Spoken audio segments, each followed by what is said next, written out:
Georgia and the Lowcountry. This is WJCL 22 Morning News. See us now. Good morning, everyone. It is right now 8 o'clock on your Sunday morning. Thanks so much for joining us here on WJCL 22 Morning News, waking up with us and wrapping up your weekend. I'm Emma Hamilton. We're going to get started with that certified most accurate forecast with our meteorologist, Melissa Hall. Melissa, good morning to you. And what's going on today? Emma, it is good Sunday morning. First off, it is a nice start to the day, a little cloudier. It is cool. Temperatures very close to yesterday morning, but that fog that was so thick yesterday morning, dangerously thick, not a problem today, but a lot of clouds out there. Some light showers down to the south. Now, most of us today don't have a rain chance, a little 20% chance of some showers squeaking out of those clouds, but it's definitely a lot more overcast outside. We had a little bit of a breeze out of the northeast. Temperatures mild, some 50s at the coast. Most of us hanging out in the 40s, though. Here are those clouds and that wind that I was talking about. Now, today, another day that's going to have seasonable temperatures. We had a little breeze out of the east-northeast. We keep that around. These 40s not going to be lasting long. We're going to be back into the mid-60s for a daytime high today. Even out at the coast, you're going to get close to 60 by lunchtime. We're going to finish in the mid-60s for the people that are further inland, but those rain chances, they're increasing. So is the heat. Now, tomorrow, 20% chance of rain, 40% chance of rain, 80% chance by the middle of the week. But Emma, temperatures today, mid-60s, mid-70s, upper 70s. Now, after this, things are going to fall off. I'll explain it all for you here in a few minutes.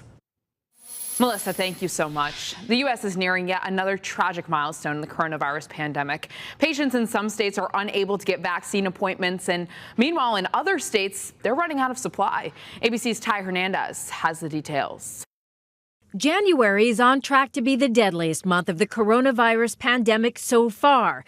On average this week, one American death from COVID-19 was reported every 30 seconds.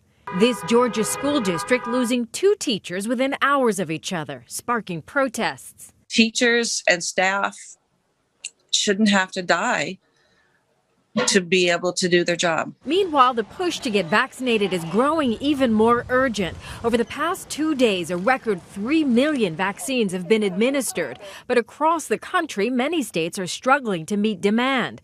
New York running out of vaccines. The next shipment coming early next week. We have 7 million eligible people, okay? At 250,000 doses a week. This is going to take us 15, 16, 17 weeks. Florida, California, and New Jersey also facing dwindling supply. I cannot be any clearer. We have built a vaccine infrastructure that can handle this job. We need the doses. Eligibility requirements also adding to frustrations. New Mexico reversing course for teacher eligibility, leading to thousands of abrupt cancellations. They had our hopes up. We were all excited. The mood at our school went way down. Dr. Anthony Fauci saying Johnson & Johnson's promising one-shot vaccine may be ready for emergency authorization in 2 weeks. You're going to see a sharp escalation of additional doses of this one-dose vaccine. Ty Hernandez, ABC News, New York. We have some promising coronavirus vaccine news to share with you out of Georgia this morning. Our Jessica Batista has more from Governor Brian Kemp, who says progress is being made across the state.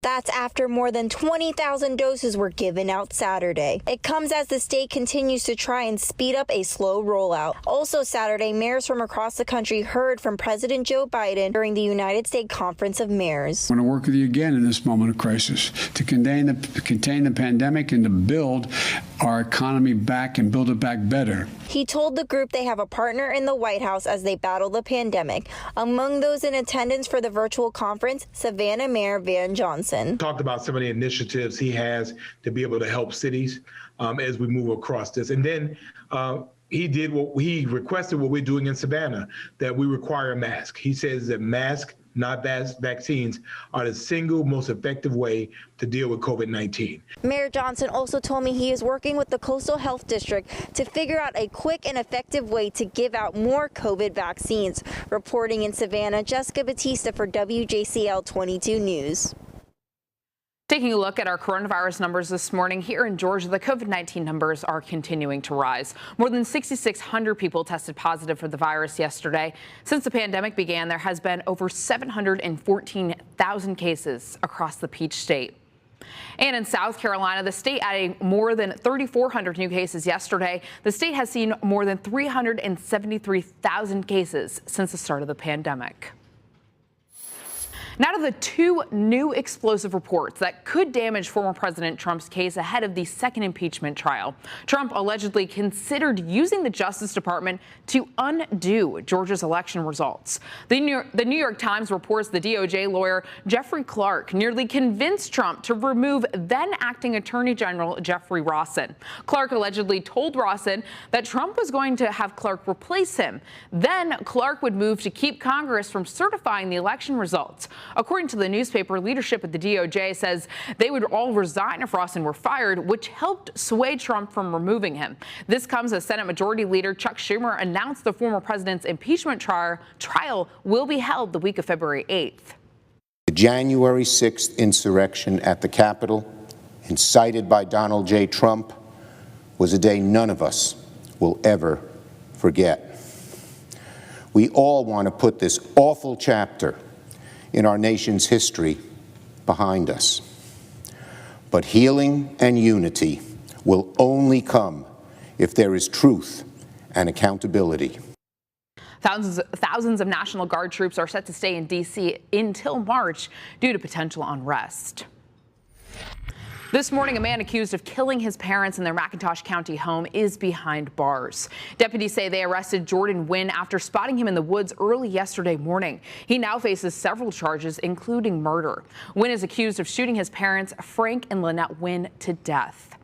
Police say the shooting happened Friday morning at the couple's home on Jones Road. We're told the couple's other son is the one who found their bodies and called police. So far, investigators have not given a possible motive for the shooting. Of course, as we continue to learn more about this case, we will keep you updated right here on air and online at our website at WJCL.com.